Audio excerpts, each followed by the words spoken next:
Trust, they say, is the foundation of every marriage. But what happens when that foundation begins to crack?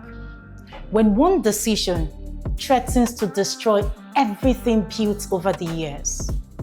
Mr. Jones had a loving wife, a beautiful family, and a life filled with hope. But one encounter with his past set off a chain of events that led to betrayal, to regrets, and a moment of truth he can no longer escape from. How did it all come crashing down? And is there a way to fix this damage before it is too late? This is a gripping tale of love, of deception, and of dire consequences. A story that makes one question the choices we make in moments of weaknesses.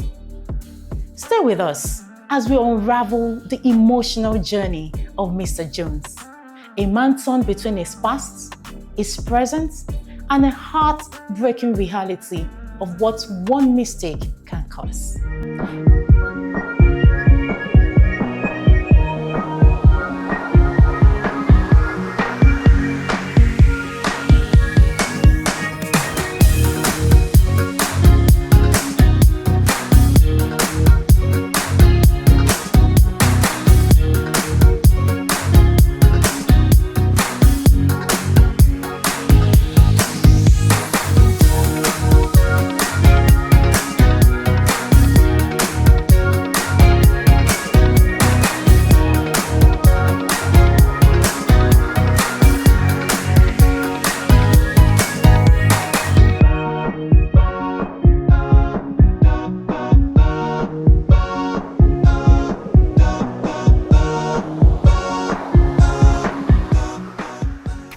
Welcome back, everyone.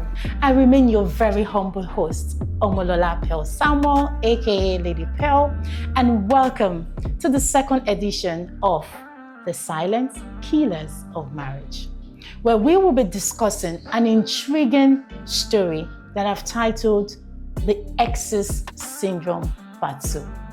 And I'm not going to be doing this alone.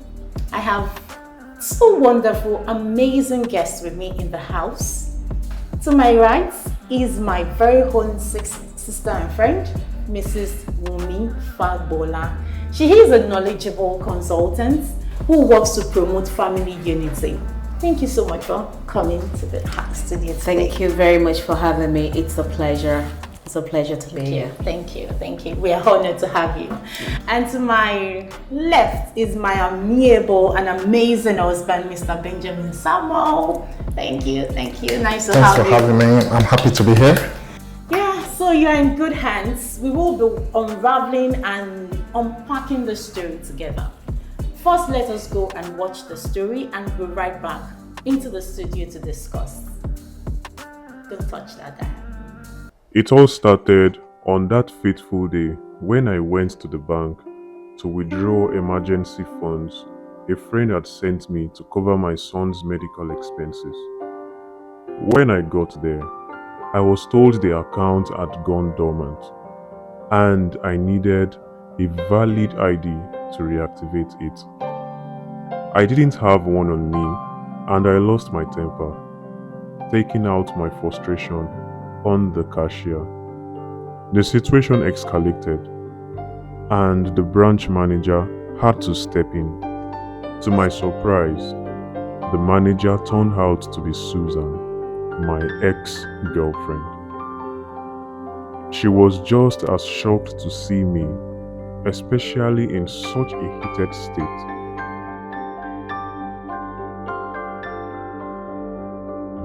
She took me to her office and helped reactivate the account. We couldn't catch up much because I was in an emergency. Before I left, she walked me to my car and we exchanged numbers. From that day on, we started talking regularly.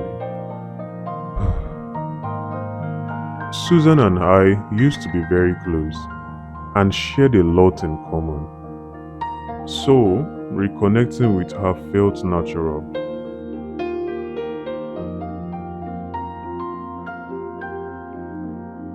At the time of meeting her at the bank, I was unemployed for 2 years and life was a struggle.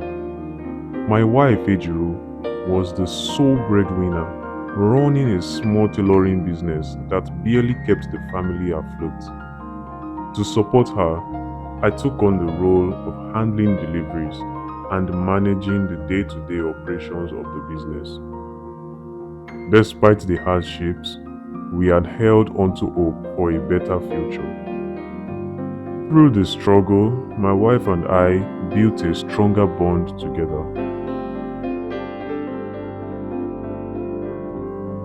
Susan and I talked every day, and our past connection was restored. I found out that she has been transferred here due to her promotion at work and has barely spent 2 months here in the West.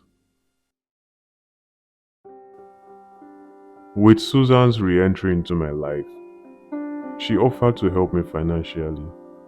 She started sending me money occasionally and even began the process of helping me secure an administrative job at the bank. I was desperate, so I accepted her help without thinking twice. Things spiraled out of control quickly. We started having an affair and I began spending less time at my wife's shop. Whenever Ejiro questioned me, I used my job search as an excuse. Susan and I met as often as we could, and my unsuspecting wife continued to run the tailoring business alone.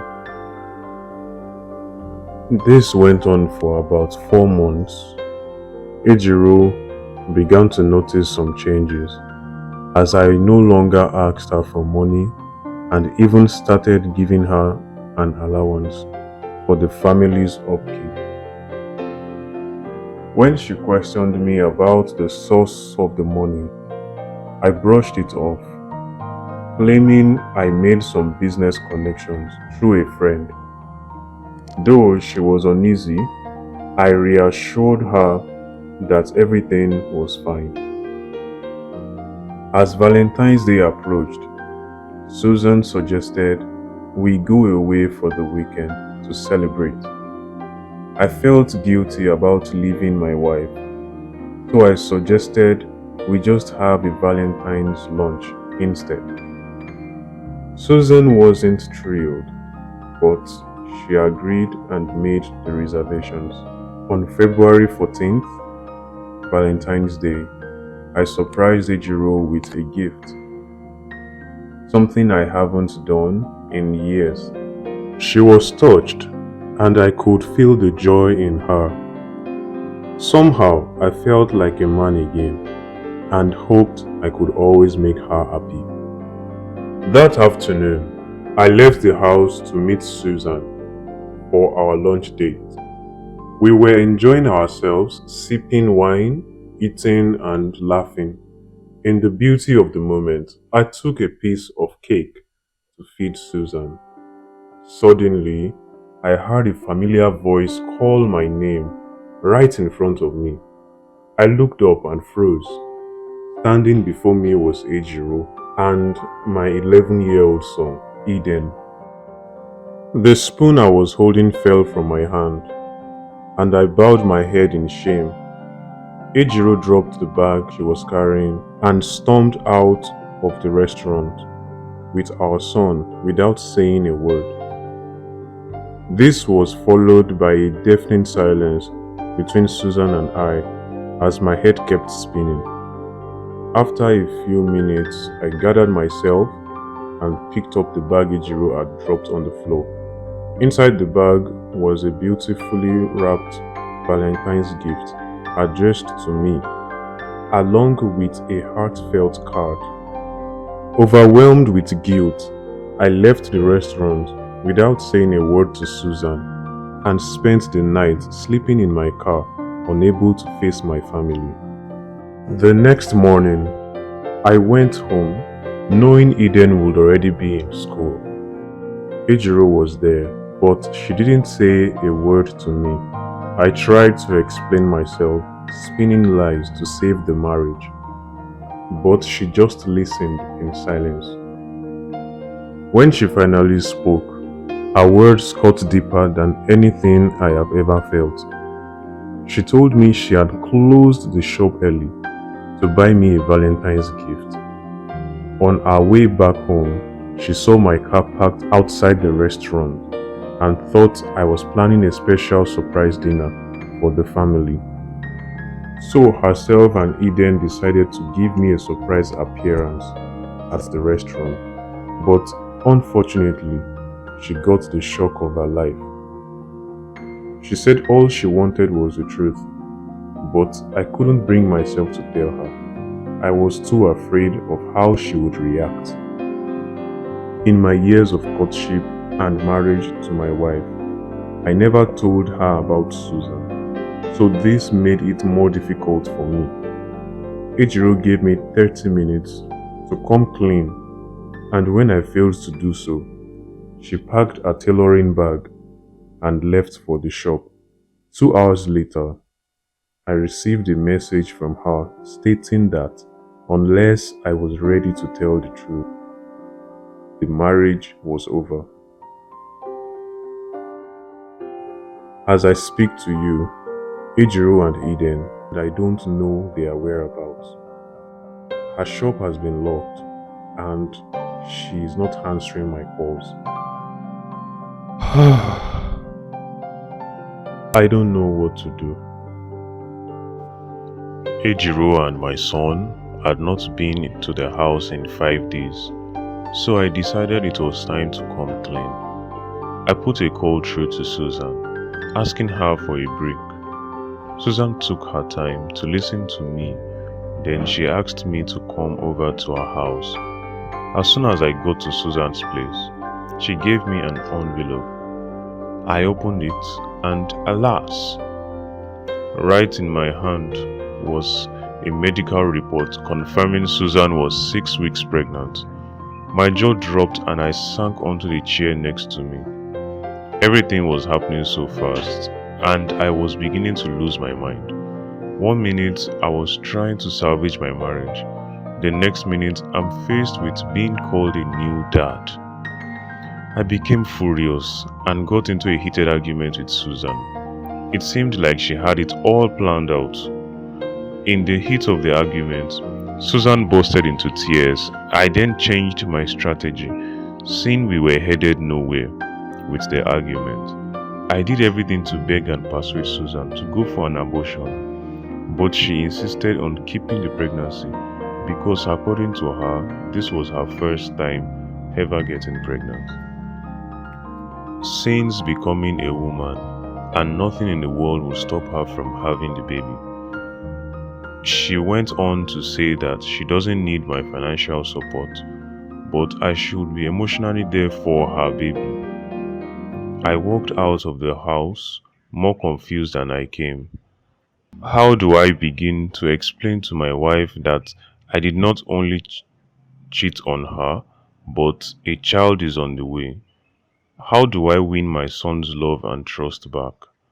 How do I convince Susan that the one thing that gives her so much joy will end up tearing my family apart? I am now caught between the devil and the deep blue sea. I don't want to lose my marriage, but I am terrified of telling her the truth. I need help. I need advice before it is too late. Welcome back, everyone, and welcome back, my guests. Without further ado, I want us to achieve 3 things today. I want us to, identify the underlying issues in this marriage. Because you will agree with me, everything didn't just happen overnight. There are issues in that marriage, and we need to identify it. And the second thing I want us to do today is to prefer solutions. It's not just enough for us to, do the talk. What did you do wrong and all? I want us to prefer solutions and look for a way to save this marriage. And finally, I know viewers at home would like to they want to learn. I want to learn, and I'm sure you also, nobody knows it all. That's the truth. So without wasting much time, I'm coming to you, Mrs. Fagbola. I want you to put yourself in Mrs. Jones' shoes. This is a woman that, she shoulders the responsibility of the home. She's done this consistently for 2 years. And on a Valentine's Day, she walks into a restaurant looking at her husband feeding another woman. How does that feel? She's a better woman than me. Let's just start from there. Because I like that answer. at that particular time, there's everything that is rushing through your body, your emotions, the anger, the shock. I think for me it would be the shock, like what is happening here, trying to wrap my brain around it, then the anger, then so I think at that particular point the best thing would have been what she did, which is to remove yourself from that situation until you're calm. But in honesty, in reality, at that particular time, that split second, I cannot tell you what I would do. Not help me.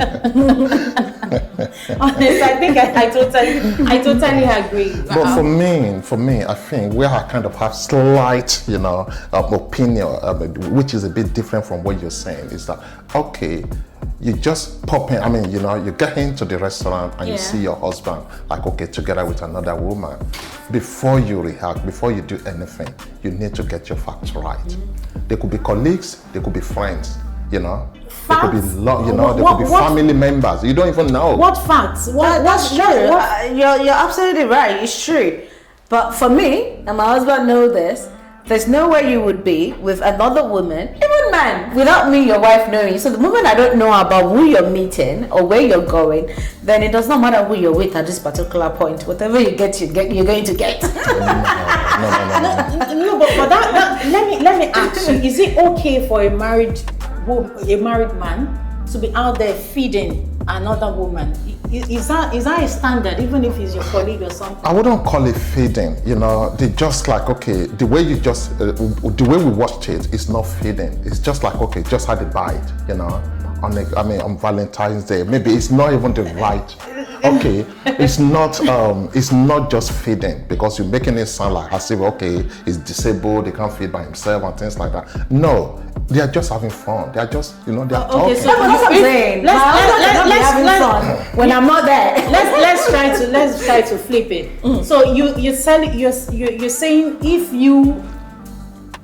you find your wife feeding another man, okay, putting something, food in another man's mouth, you'll be comfortable with that? I won't be comfortable, but before I react, right, I just want to get the fact right. You want to assess. I need to assess the situation. I need to know what's actually going on here. Okay. Otherwise, if you don't really understand what is going on, you might overreact. Okay. You might actually end up like, okay, fighting with maybe you don't know whether they are family friends. You don't really know whether they are distant cousins or things like that. Okay. So you need to calm down to assess the situation before you react.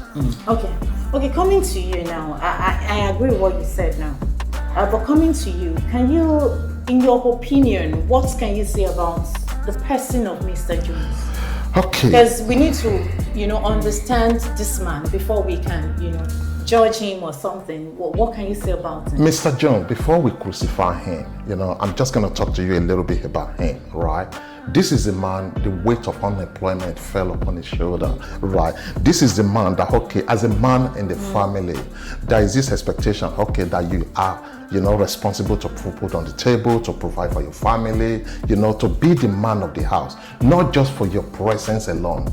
You need to be financially independent to be able to say, I want to be the man of the house. But unfortunately for Mr. Jones, he hasn't been doing this for the last 3 years. But doing what? He has been a supportive husband. He's been supporting the wife's business, which is what is putting food on the table for the family. So for me, I'm not just going to come here to crucify his action. Okay. Let's just talk about what he's done, what he has been doing, right, before we start crucifying him. Okay. Is there any justification to what he did? Maybe yes, maybe no. And do you agree with Well, for Because me, why I asked that question is, apart from seeing the good side of him, you can see that Mr. Jones, in the space of 4 months that he had that relationship with Susan, he was constantly lying. At some point, it was the wife challenged him. Where are you getting money from? He lied. Each time he goes to see this woman, he must have said something.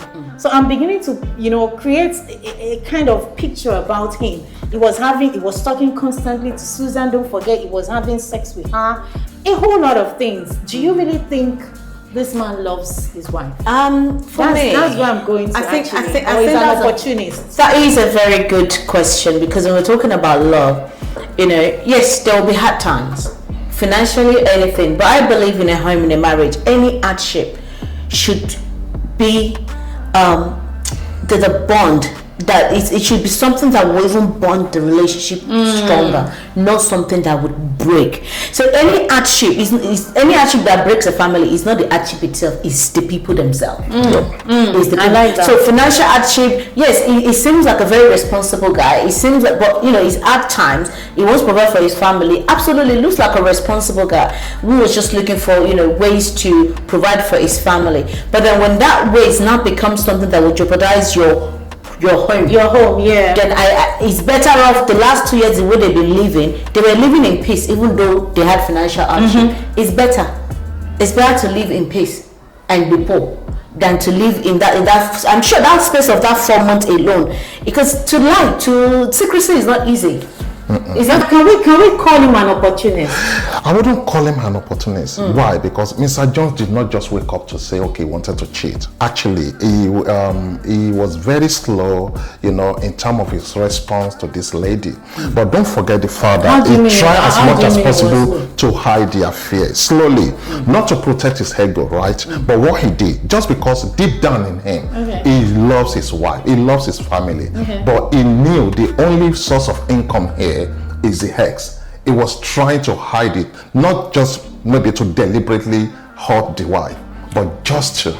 Can I come in? Okay, go ahead. Can I come in? Because the truth of the matter is, she actually offered him a job. It's a job.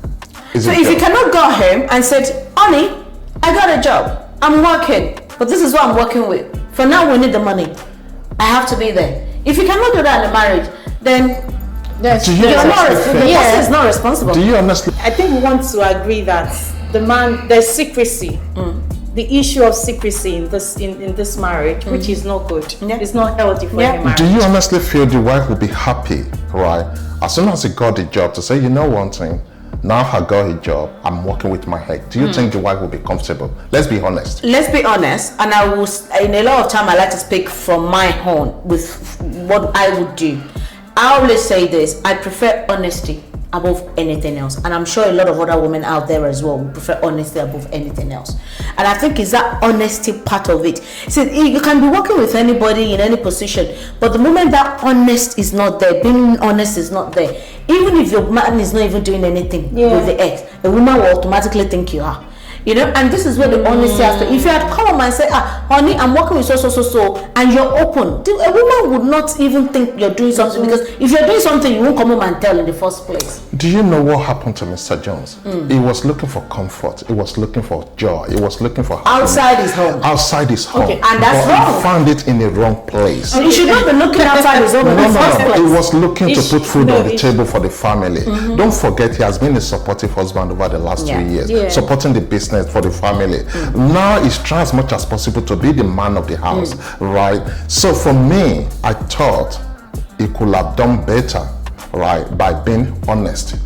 But sometimes you don't really want to do that as a man, right? Irrespective of what you're doing, whether it's right or wrong. I'm not here to justify what he did was right. Okay, that takes me to my next question. Yeah. Okay. At what point, this question is for you. Okay. At what point do you think Mr. Jones made the first critical, mistake that started the downfall of this marriage? Because it didn't just happen overnight. Yes. Was he at the point of, secrecy? Was he when he became financially dependent on Susan, or that emotional neglect? Because he was neglecting his wife as well. So at what point did he make that critical? Yeah, mistake? in all fairness, without condemning Mr. Jones too much, he made the critical mistake right from day one. Because the moment he got, to the bank, he was able to exchange the number with the ex. He should have told the wife, right? Okay. That was the first mistake he made. But he decided not to because he didn't even understand what's going to happen, right, in this marriage. He didn't understand, because he had no intention whatsoever to cheat on the wife. I differ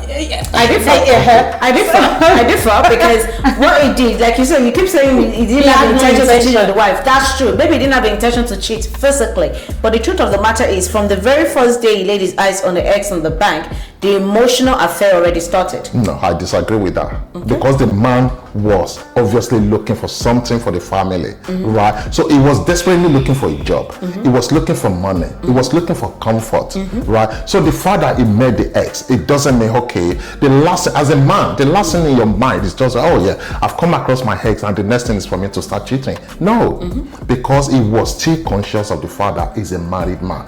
Did you know when I was led, maybe blindly into the relationship? We don't know. Right. But you see, this is why I call it emotional affair, because emotionally you're attached to this person, and this is someone you're already attached with from the past. Yeah, I agree. So you can easily come back up. I'm not condemning him for that, but it's the fact that the emotional affair continued, the aspect of talking. You're talking to someone that your wife does not know about. That is a number one mistake, no matter the reasons why you're doing it. So whether intentional affair or not intentionally, that is a number one mistake. Yes, I agree with you. I think we are both on the same page on this issue, that it should have opened up from day one. Absolutely. Right. But it wasn't intentional. For him, I think he sleepwalked into the relationship. Yeah. Right. Maybe. Really? Yes. I disagree. It's sleepwalking to the relationship. Absolutely. It's it's very nice. Absolutely. I'm sure most husbands and wives are watching. No.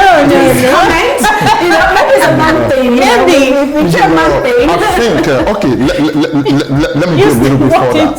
He sleepwalked into the relationship in the sense that it wasn't intentional for him to walk into it. But what the ex did was that she offered him a shoulder to rest on. She offered him money. She offered him job, right? Which is the most important thing to the family at that then. So maybe in the course of trying as much as possible to protect the interests of the family, he got carried away. I agree with you. I agree with you, because men can actually be very gullible. Okay. And that's just the honest truth. You know what? Let's go on a short break and then we'll be right back. Okay. Yeah?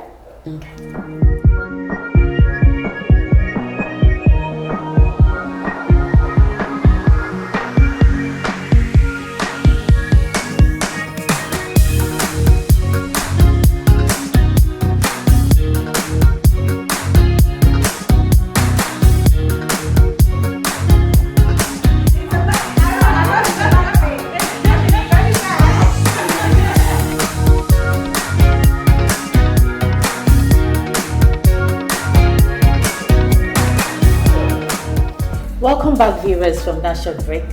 So, at what point do you think Mr. Jones made the first critical mistake that started the downfall of the marriage?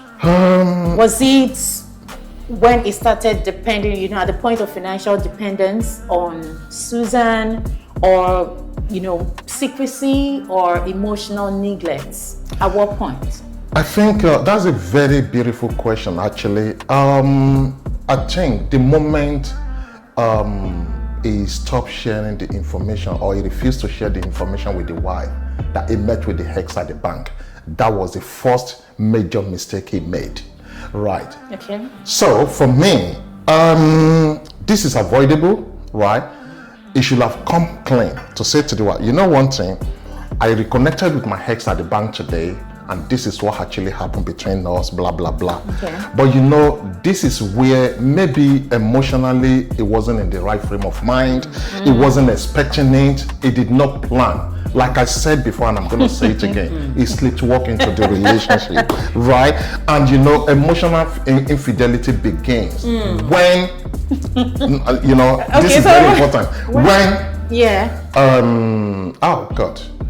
It begins when there is silence, right? Not just When there is silence. when there is silence, Okay. not just when there is sex. Yeah. Okay. Right. I agree with you on that. Okay. Does that make any sense? Yeah. So that was the first major mistake Mr. Jones made.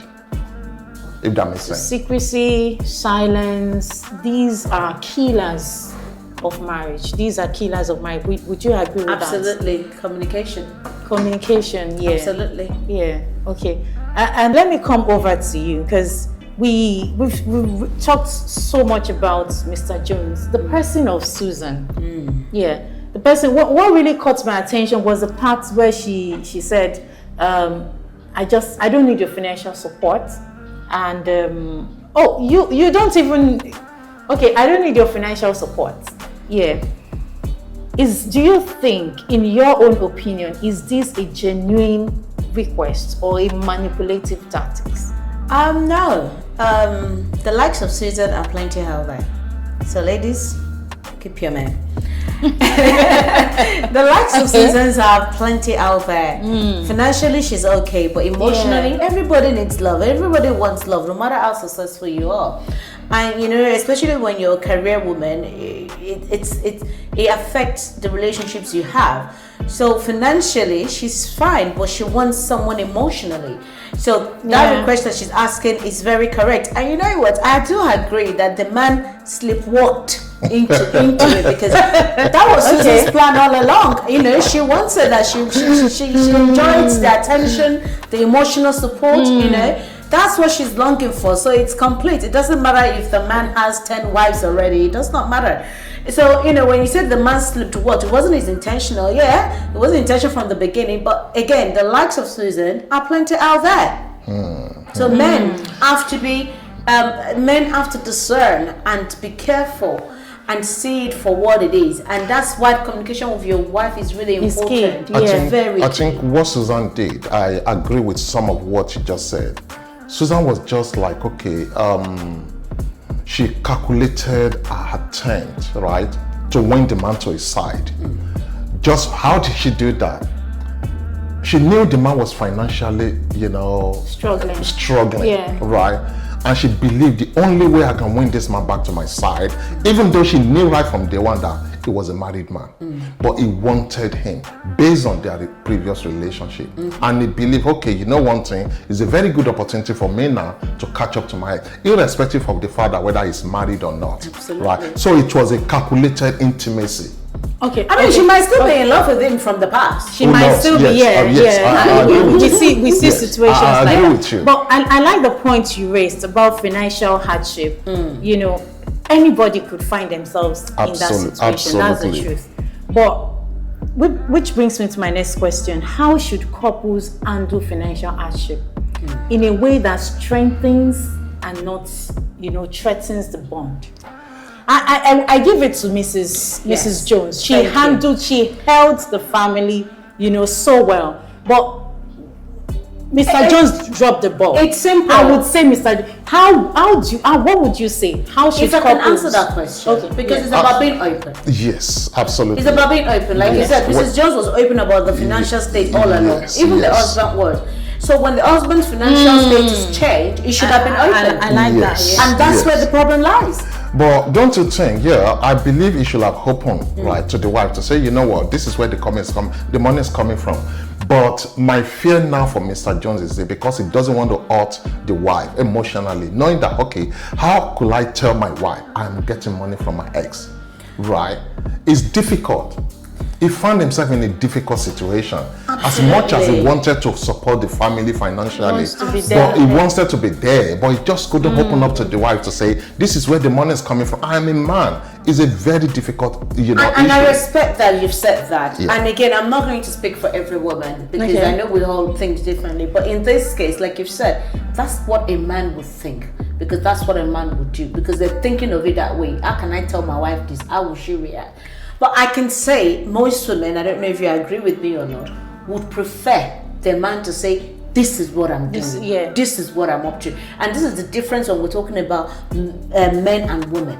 Because men, they see women in certain ways, they think of us in certain ways. Yeah. But whereas women, we see it in a different way. Yeah. We think of it in a different way. So this is where I say about communication that we have to start breaking through these barriers. It's a barrier, it's a mindset that we're all brought up into.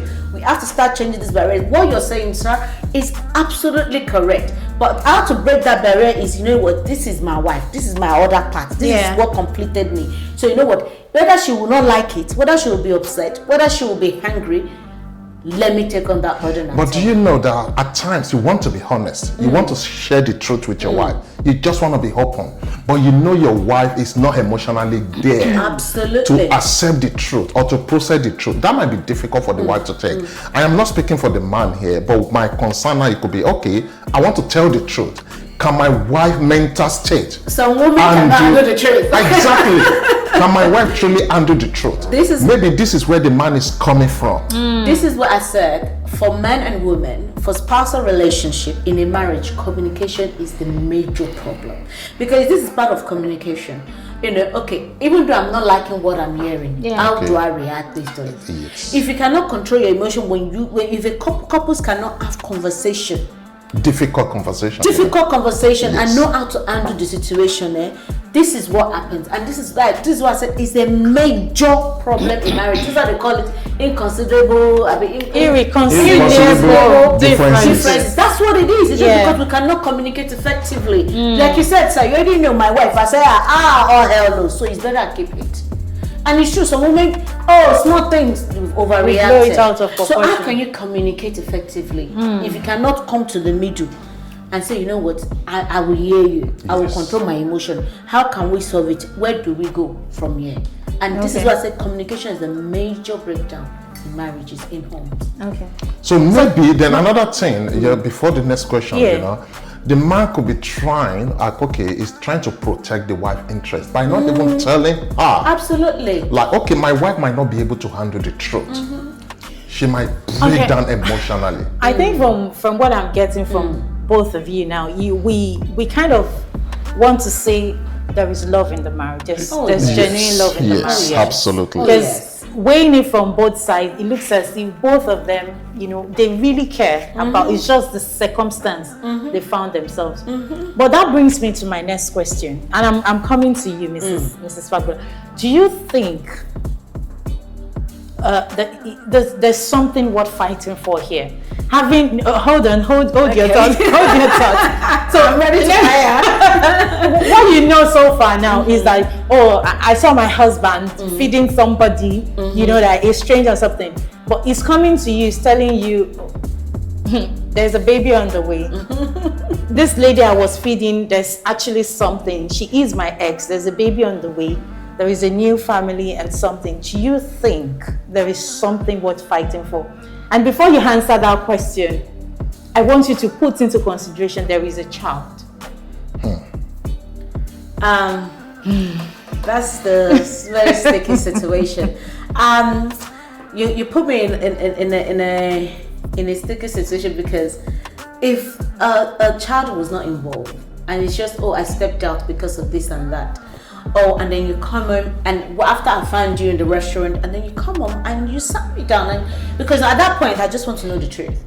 If you're honest and open, and you say, you know what, because this is what we can say, okay, I will forgive based on the my husband's reaction, which is I am ready to say the truth. I am ready to change my ways. But without those two things, there can't be forgiveness. But if you come and say, you know what, I'm sorry, this is the truth, it will not happen again, I have learned, I'm stopping the relationship, there will not be nothing between us. In fact, I'm not even going to go to that work anymore. There can be a way to forgive, absolutely, because you know, and now we cannot begin the path to restoration. But with a child now involved, it means this is forever. Is this how I want my life to go forever? That's number one question that you have to consider. Then number two, does that mean the relationship will continue with the other lady? I mean, when I come into this marriage, it's me and my husband. I did not come into a polygamous marriage. So for me, it's a deal breaker. It's a deal breaker. So let's say you're not going to forgive, right? In this situation, but we have to go our separate in this, you go your separate. Should she forgive? Yes. Absolutely. She should forgive. She should forgive. But, forgiveness comes, in so many ways. You just have to put something on the table, before we can start having conversation. Okay. Forgiveness in terms of the man has to come clean. Yeah. Put everything on the table.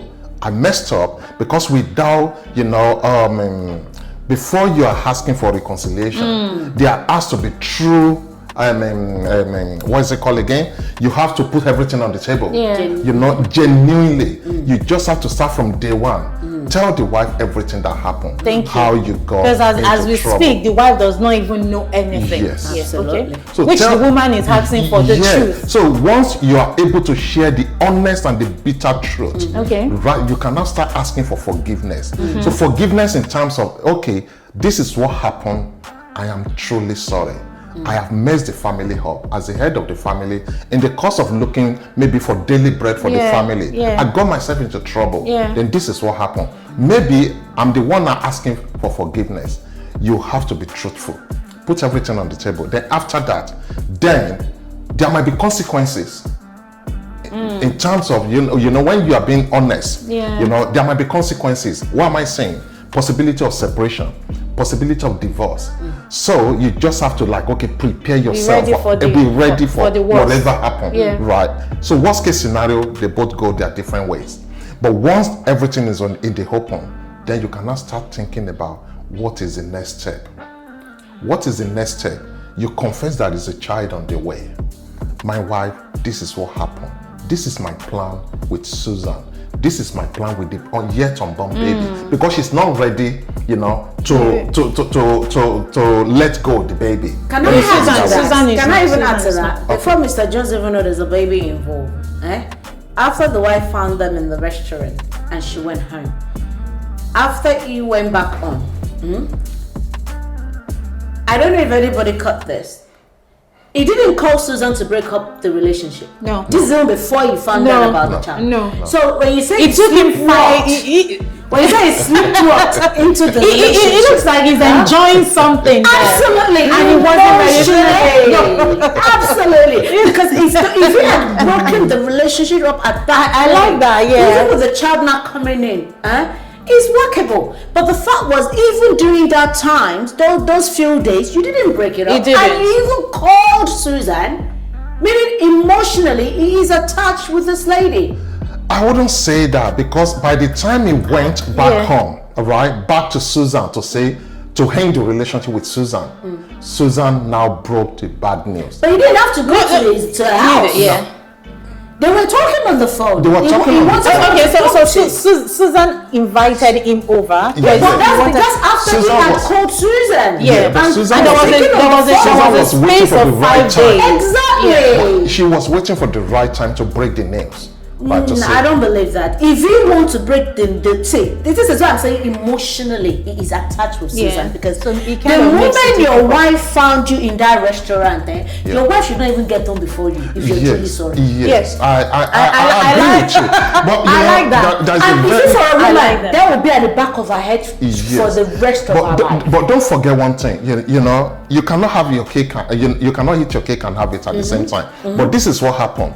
The woman, Mr. Jones, is emotionally attached to Mrs. Jones, the wife, but is financially attached to Susan. At this point, So I wouldn't now say he's in emotionally attached to between, his wife. right? No. He's genuinely in love with the wife, but just because financially he wasn't there. Okay. But now he was getting the financial support from Susan. Susan, Then he yeah. was also emotionally attached to the wife, right? So he was now caught in between the Red Sea and the what and the devil. So he couldn't. So my question to you now is, now that when the wife found them in the restaurant and those space, 5 days. does that mean that, because what it means to me, or what I'm interpreting it as, is he chose his financial breakthrough over his wife, over his marriage, over his own, No, because that's no, what it Yes. no, it did Yeah. not. Yeah. Because don't forget, he was also emotionally affected because he did not expect the wife to walk in.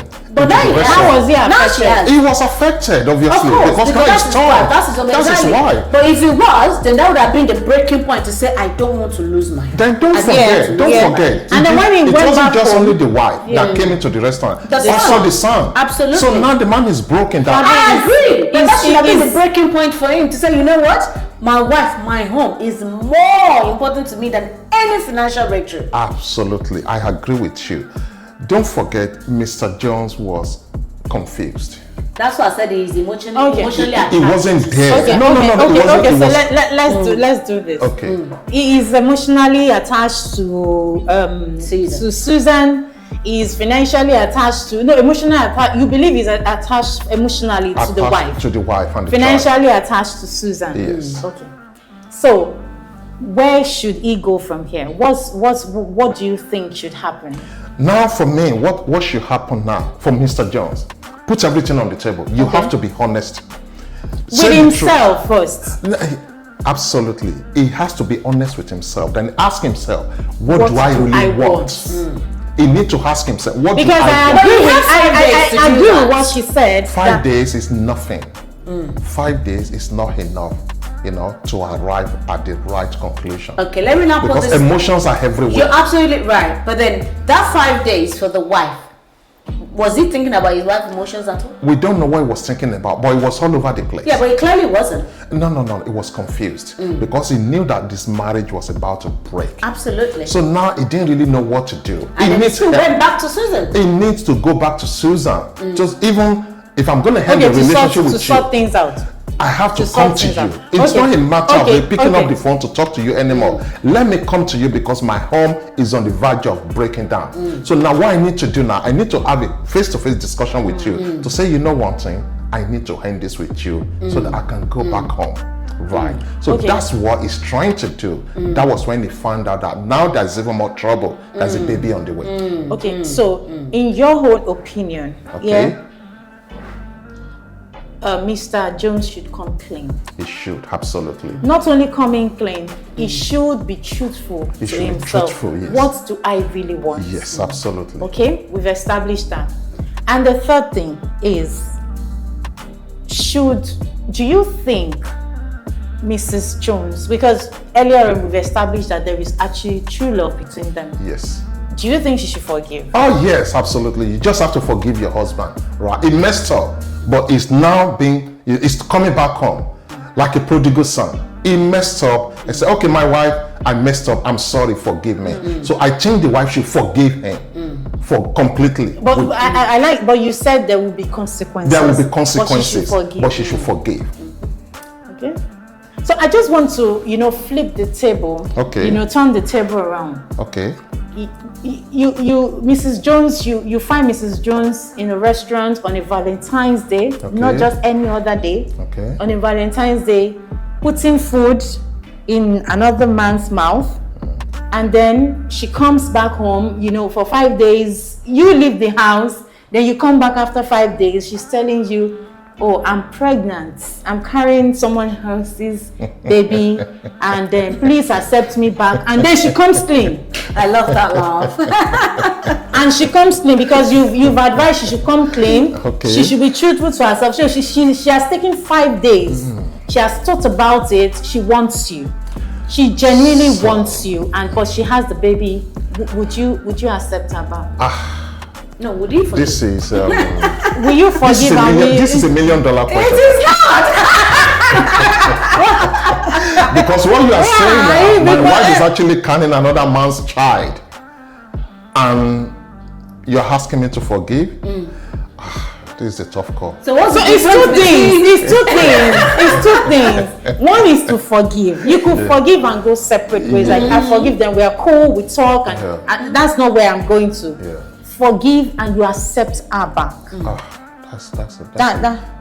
But that's what you just said. That's what you just. Yeah, I get what you're saying, but actually, let's look at it this way. Let's look at it this way, right? Let's look at it this way. Let us say Mrs. Jones sleepwalked into the relationship. Thank you. I like that. She sleepwalked into a pregnancy. Now I'm trying to process it. Now looking at my wife, carrying another man's child. Yeah. What am I going to do? I will forgive, right? But the question is, I'm going to be honest here. Okay, you're free to go now. Go to the baby's father, right? And at least, once you do bad, then we come back.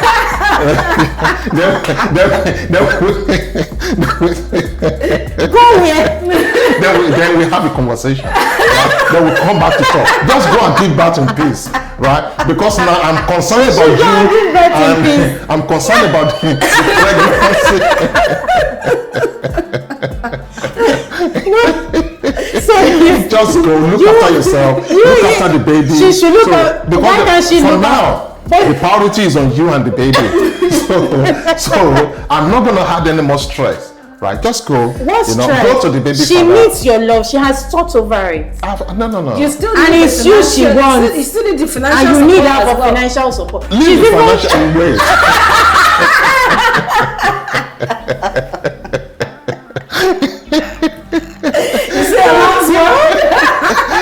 Let's leave the financial aspect out of it for now. All right. Let's focus on the mother and the yet unborn baby. So their well-being now is paramount. How will you cope for 9 months? Right. Don't worry about that. You know. Let's just focus because the baby is innocent.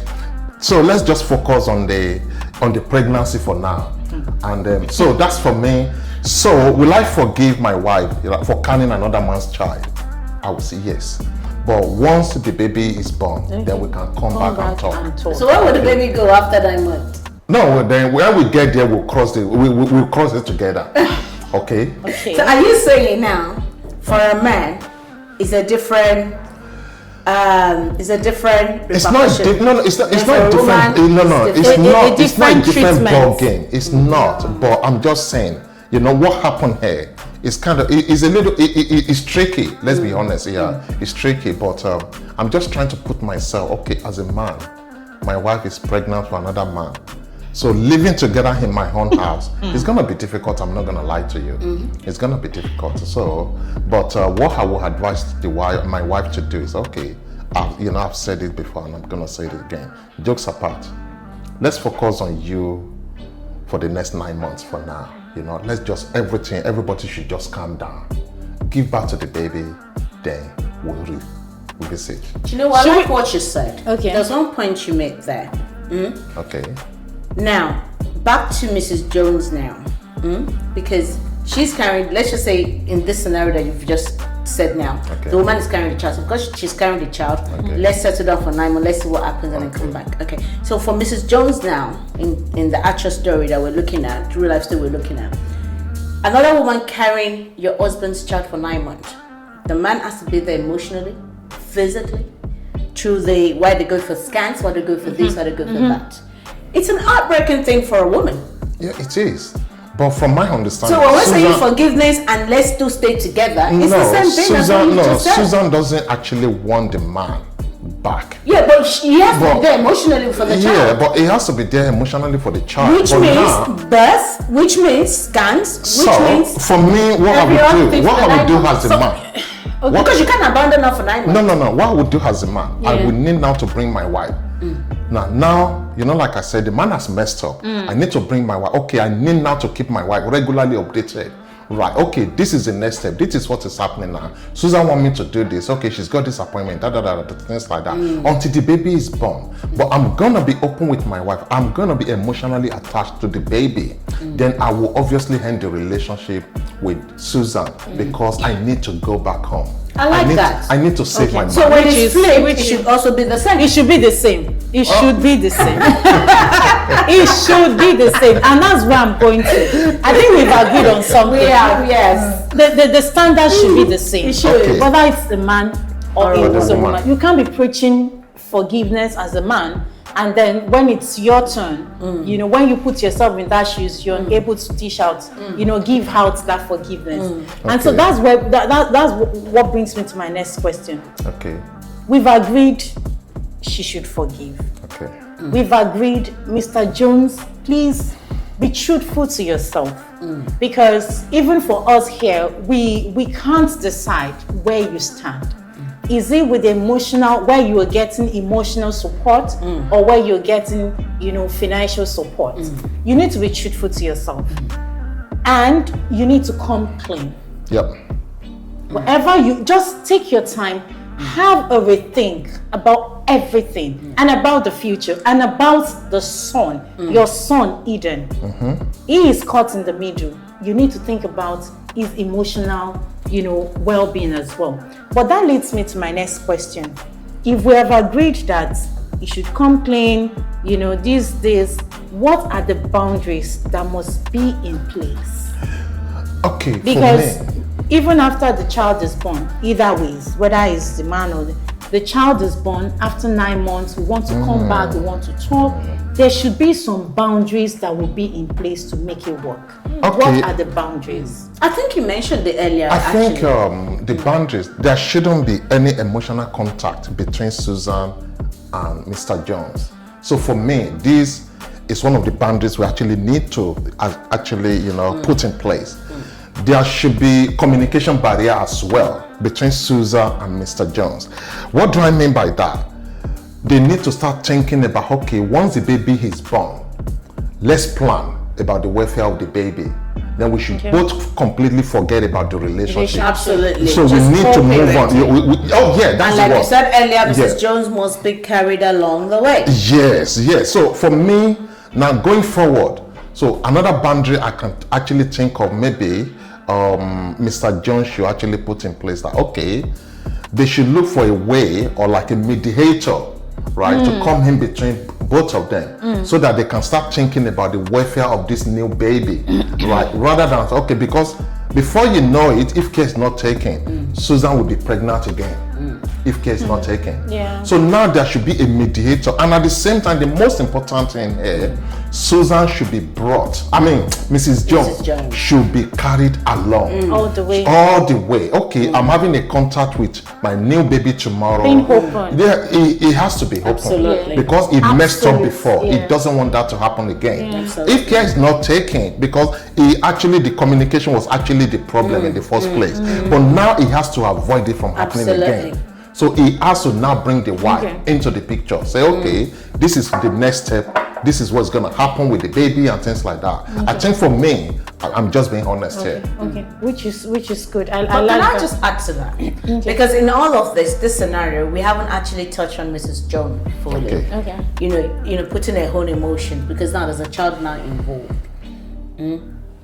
So I mean, I just think we should actually look into at her as well, because Okay. I mean, having a child now is not just your marriage alone. Even if you want to move on from the marriage now, you've now brought up a woman that almost broke your home. So that trust has already been betrayed. No matter how much barrier. Actually, we put in. that's where I'm going to. How can women like Mrs. Jones, how can they rebuild that emotional, strength after betrayal? Number one, I would say the husband definitely need to give her time, as long as she needs to take to recover. Okay. Because we've heard this, time and time again. Oh, by now it should have been okay now. Come on. By now it's been how many months now? It should be done with. But no, it's something that emotionally, it affects you emotionally, it affects you physically, it affects you mentally. So as long as she needs to heal, let her have that space to heal. And then, I mean, in this scenario, you just have to respect whatever her decision is at this point. She might say, I don't want the marriage anymore, but I still want us to co-parent. Because, it's not about forgiving you, it's not about the marriage continue, it's for our own sanity. Because how can I trust you when you go to work? How can I trust you when you go to pick your child? How can I trust you when the trust is already broken? So it's a very difficult situation to be that. No woman prayed to be in that. No, It's forever. I totally agree with you. I agree with you. There's nothing more to add to that, because time is the best healer. So she needs as much time as she needs to heal. And the work that Mr. Jones will do as well will determine how well she is, how soon she is, and if they can actually mend their marriage. It's going to have to now be on both ends. More from And Mr. Jones. there's something else I also want us to touch on is the son, Ejiro. How will Mr. Jones, build that relationship back? I come back to Because- communication again. Because at this point, it's not just Mr. Jones that's affected, it's not just Mr. Jones, because also Jiro is also having a younger brother or sister. Oh Jesus, that's true. So That's at this point, there has to be a family communication whereby a child is being, for a child to be able to understand it, you have to sit the child down, both parent, and explain this is what is happening. Yeah, I think I agree with you, but I'll just go a little bit further. Okay. This is where family therapy is coming. Oh, Right. that's true. So Ejiro will benefit, right, from attending family therapy.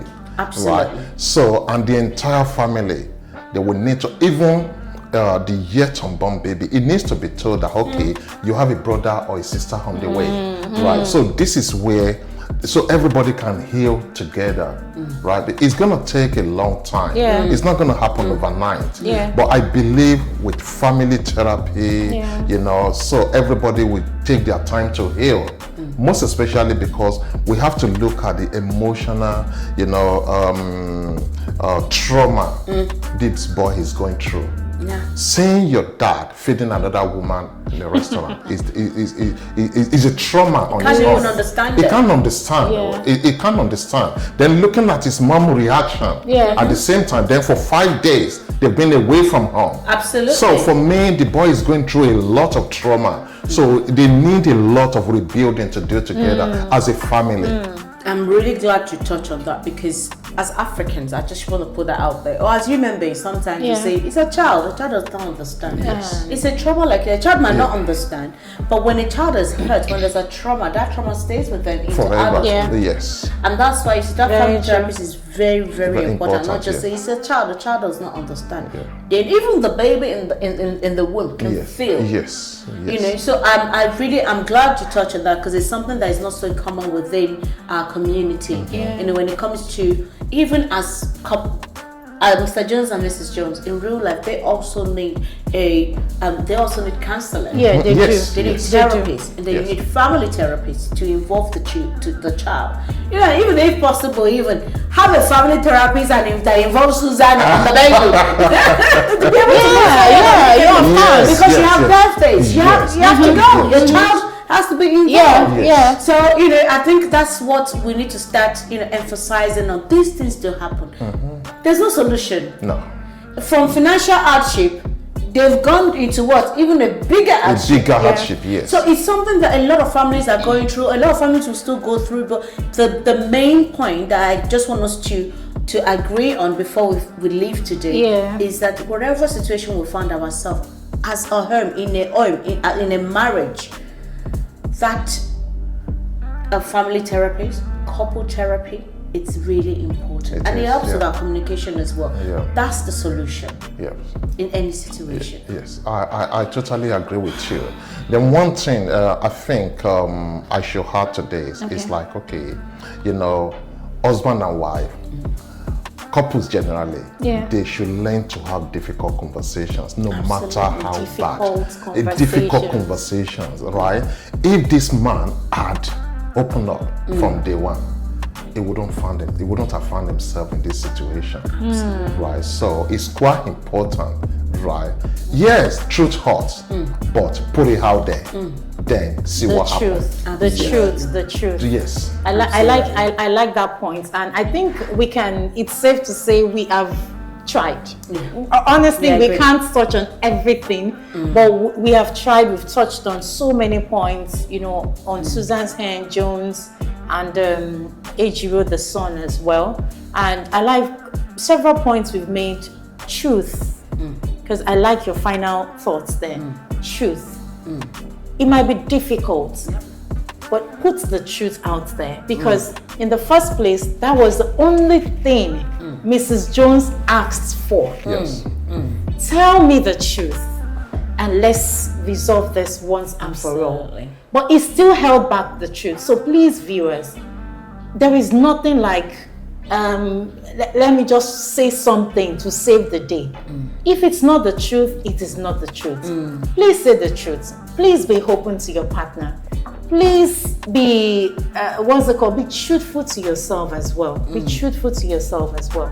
And no matter the situation, please, let's be mindful of our choices. The choices we make in moments of weakness, it could destroy us, it could make us, it could mar us, it could make us, it could mar us. So please hold on to that thought. And I think it's on this note we're going to drop it.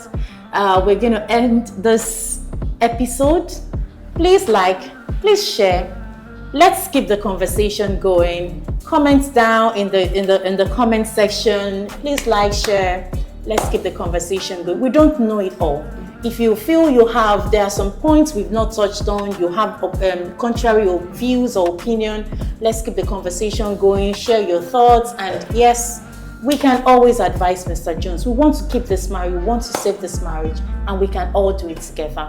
Thank you and God bless. Till I see you in the next episode, I remain your very humble host, Omolola Pearl Samuel.